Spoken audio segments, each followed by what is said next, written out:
इस वीडियो में PAT exam जो 2023 में हमारा हुआ था, काफ़ी अच्छा एग्ज़ाम हुआ था। अभी चारों शिफ्ट में काफ़ी अच्छा डाटा दिया गया था, खासकर टेबल के प्रश्नों में। उसी का एक क्वेश्चन है 2023 का जो पैट का एग्ज़ाम है। और देखते हैं इस क्वेश्चन को अगले 7 से 8 मिनट में। थोड़ा मैं ट्रिकी अप्रोच से आपको इसको क्वेश्चन को हल कराऊंगा, थोड़ा आप समझना। लाभ हानि हमेशा दिए गए, इसमें कुछ जगह पे हमारी मिसिंग है टेबल में, तो हम खुद फाइंड करेंगे, आंसर पूछेगा। लाभ हमेशा लागत मूल्य पे और सभी छूटें अंकित मूल्य पर निकाले जाते हैं। तो बेसिक हमें पता है कि लाभ हानि हमेशा लागत मूल्य पर, छूट अंकित पे। तो इस पे हमारे क्वेश्चन अगले 5 क्वेश्चन है, देखना कैसे हम स्पीड से क्वेश्चन को लगाते हैं।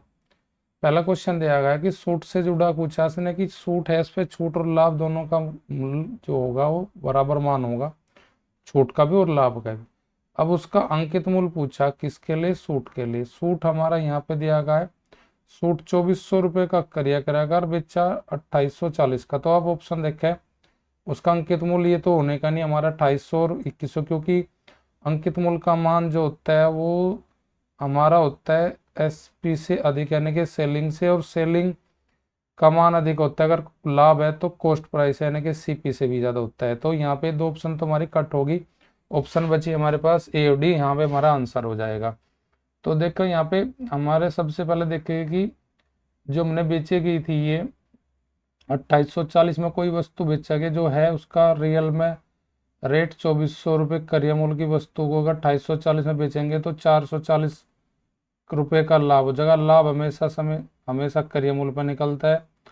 जब हम इसको निकालेंगे लाभ बटे करिया मूल्य गुणा 100% लाभ का आ जाएगा। लाभ का परसेंट हमारा लगभग इसमें आएगा, जब हम इसको सोल्व करेंगे तो ये हो जाएगा 55/3% का लाभ होगा। जितना लाभ होगा उतनी ही छूट का परसेंट का मान होगा। अब आप देखो 2840 रुपये जो है यू हमारा बिक्री का रेट है, यानी कि बेचा था। अब इससे 55/3% जो मान अधिक है किसका हो जाएगा, अंकित मूल्य का। तो बस इसका हम क्या निकाल ले, 55/3% निकाल के 2840 में जोड़ दीजिए, परसेंटेज 55/3 का मान वैल्यू निकाल लगे। तो ये कट सोल्व करेंगे जब हम 5 एकम 5, 5 एकम 5, 5 दूनी 10, 3 दूनी 6, 6 चौक 24, बच गया आपके पास 4, हो गए 44, 7 संग 42। तो 47 की 11 में गुणा करेंगे, 47 एकम 47, 47 एकम 47, 47 और 4 क्या हुआ, यानी कि 517 अधिक होगा मेरा किसका, विक्रय मूल्य से अंकित मूल्य का मान। तो ये 517 में ऐड कर दीजिए 2840 रुपये। तो ये लगभग हमारे पास 2833 कुछ के चले जाएगा अगर जोड़ेंगे 7, और हमारा यहाँ पे 5 और 1 6, 4 और 1 5, और 8 5 13, यानी कि 3। तो यानी कि लगभग मैं देखूंगा तो ये 3800 तो फिर नहीं होने का, तो ऑप्शन ए राइट हो जाएगी मेरे पास। अप्रोक्सीमेट में वैल्यू पूछी थी मुझे। अगला क्वेश्चन दिया कि टी शर्ट का छूट और लाभ का अनुपात दे रखा है मुझे। अब जो टी शर्ट है उस पर जो छूट का परसेंट और लाभ का अनुपात है वो हमारे 7:5 है। टी शर्ट का अनुमानित लागत बताने, टी शर्ट हमारे यहाँ पे ब्लैंक है, इसका मान मुझे बताना है। अब मैं टी शर्ट का देखता हूँ कि छूट का जो परसेंट है वो मेरे पास 14 है। तो 7 का अगर 14 बनाना तो मुझे 2 की गुना करनी होगी। तो जब इधर मैं 2 की गुना करूँगा उधर भी 2 गुना करके लाभ की वैल्यू भी मैं बता लूँगा। तो टी शर्ट का मेरा जो लाभ का परसेंट होगा वो 10% होगा जी। अब मुझे बताना है यहाँ पे इसके लागत मूल्य, यानी कि इधर। अब मुझे पता है कि मुझे 14% की छूट देने के बाद भी 10% का लाभ हुआ था। तो एक ट्रिक अप्रोच हमारी होती है कि भाई लाभ है तो 110 हो जाएगा, 100 में 10 जोड़ेंगे, छूट है तो घटेगा 86।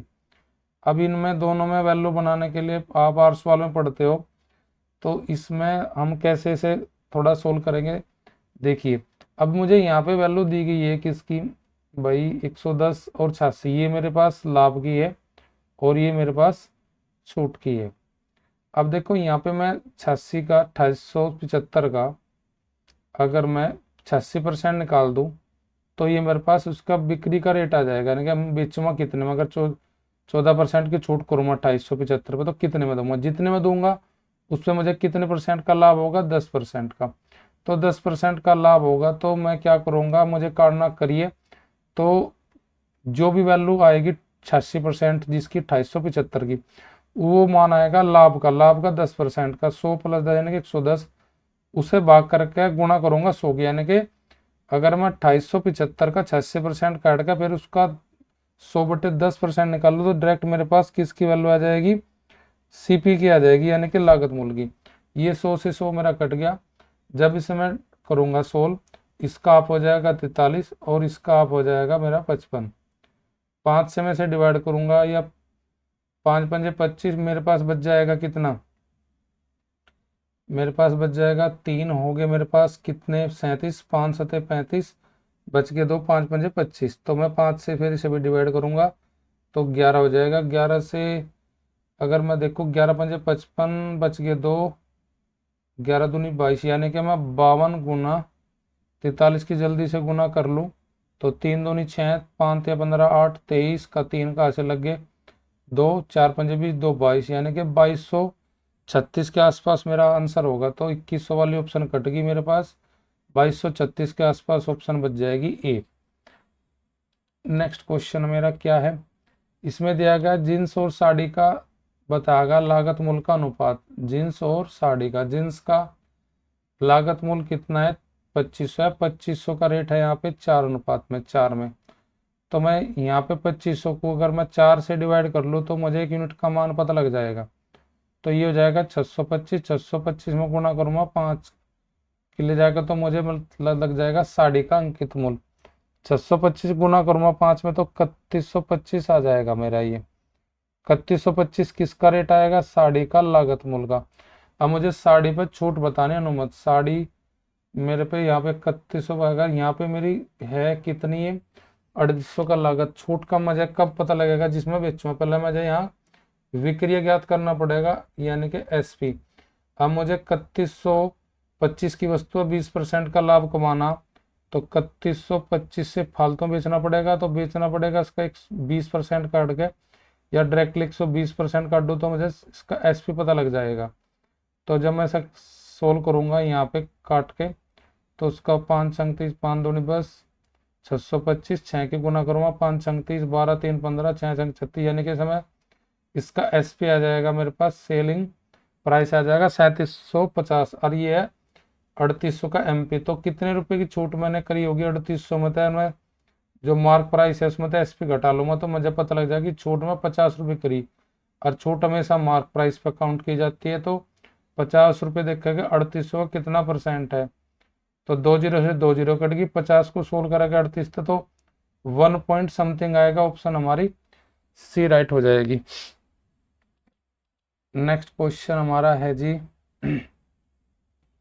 जींस का अंकित मूल्य शर्ट के लागत मूल्य से 420 अधिक है, किसका अंकित मूल्य, जींस का। जींस का अंकित मूल्य मुझे पता है कितना है, जींस का अंकित मूल्य है जी 3000। तो 3000 रुपये शर्ट के लागत मूल्य से कितना 420 अधिक है। 420 अगर मैं 3000 में से घटा दूं तो मुझे शर्ट का लागत मूल्य पता लग जाएगा। शर्ट का लागत मूल्य हो जाएगा मेरे पास 2580। शर्ट के अंकित मूल्य विक्रय मूल्य के बीच में अंतर कितना है, शर्ट का जो अंकित मूल्य है और विक्रय मूल्य है सेलिंग प्राइस, उनमें अंतर है 750 का। शर्ट का छूट परसेंट पूछ रहा है उसने मुझसे, तो सबसे पहले मुझे क्या निकालना पड़ेगा भाई, शर्ट का मुझे यहाँ पे मेरे पास शर्ट है, शर्ट का 2580 रुपये आ गया, उस पर 30% का लाभ।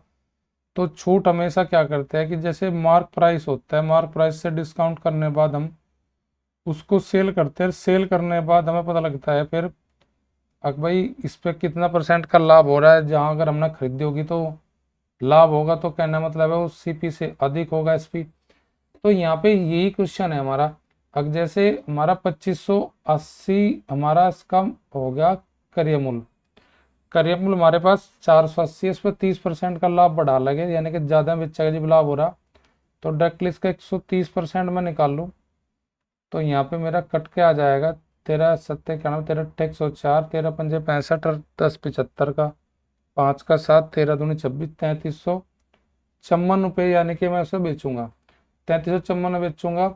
और मैं ये पता है कि अंकित मूल्य और विक्रय मूल्य में कितना अंतर है 750। 750 अगर मैं इसमें जोड़ूंगा तो ये मेरे पास आ जाएगा 10 1 4140 उसका मार्क प्राइस आएगा। मुझे क्या पूछा, 60 की छूट, छूट का मतलब यानी कि वह वस्तु थी अंकित मूल्य पे 4104 की, वह मैंने बेची कितने में,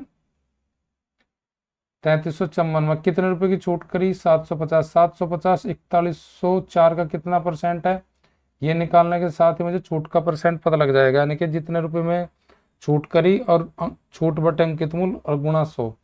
तो जब मैं से गुना करूंगा, देखिए ये 750 में मैं 100 जोड़ दूंगा तो ये 75,000 हो जाएगा। सॉरी, गुना करूंगा 100 की किस में, 750 में, फिर भाग करूंगा 4104 से, तो वन टाइम चल जाएगी क्योंकि डबल तो उसमें नहीं चलने की हमारी। तो जो 20 वाली ऑप्शन है अभी तो हमारी सारी कैंसिल होगी। अब देखिए ऑप्शन बच गई सी और डी, इसमें भी देखते हैं हम कितना बचेगा। 4 जीरो में से घटा के 6 हो जाएगा, ये यहाँ पे 6 हो जाएगा और इधर मेरा बच जाएगा 9 और इधर बच जाएगा 3 और यहाँ पे 3। अब देखें यहाँ पे 4 है, अगर मैं 9 चलाऊंगा 9 चौक 36 यानी 33 से अधिक हो जाएगा, तो 9 भी नहीं चलने का, तो ये ऑप्शन ये भी कैंसिल होगी मेरी। तो ऑप्शन हमारी राइट डी हो जाएगा। आगे सोल्व करने की मुझे जरूरत नहीं कि 8 चलेगी, तो 18 समथिंग हमारा ऑप्शन हो जाएगी, यही की ऑप्शन हमारी बची हुई है। नेक्स्ट क्वेश्चन मेरे पास है क्या, सूट का लागत मूल्य और जींस का अंकित मूल्य से कितना परसेंट कम है। तो देखो लागत मूल्य किसकी, सूट की, सूट की लागत मूल्य मुझे पता है, सूट की लागत मूल्य कितना है, 2400 रुपये। सिंपल सा क्वेश्चन है बहुत। और जींस का अंकित मूल्य मेरे पास 3000 है, तो ये कह रहा है कितने परसेंट कम है। तो 2400 और 3000 पहले अंतर करेंगे तो हमें पता लगेगा 600 कम है, किससे कम है, 3000 से। 600 बटे 3000 यानी कि 600 3000 का कितना परसेंट है, ये भी मुझे अगर मैं निकाल लूंगा तो मेरा आंसर बन जाएगा। तो ये मेरे पास आंसर हो जाएगा 3 दूनी 6, 2 2 की गुना करूंगा 10 में तो हो जाएगा 20%, यानी कि मेरी ऑप्शन बी राइट हो जाएगी। तो ये 5 क्वेश्चन हमारे इस टेबल में दिए गए थे। ज़्यादातर मोस्टली मैं देख रहा हूँ जो बड़े यूट्यूब में जो पढ़ा रहे, जो सभी लाइब्रेरी में उनका कोर्स खरीद रहे हैं, नाम तो मैं नहीं लूंगा, पर बहुत सिंपल क्वेश्चन करा रहे हैं। आप उन क्वेश्चनों को ना करके UP triple S C PET exam के जो 2023 के 2 शिफ्ट है उनके 4 पेपर है, उन 4 पेपर को ही लगा लीजिए। उनके टेबल के हमारे पास एक पेपर में 4 टेबल है, तो यानी कि हमारे पास 16 टेबल है। 16 टेबल हुई कोई आप सोल्व कर दो, तभी जाके आप क्वेश्चन देख पा रहे हो कि कितना हार्ड डाटा दिया जाता है ग्राफ एंड टेबल वाले क्वेश्चन में पैट के एग्जाम में।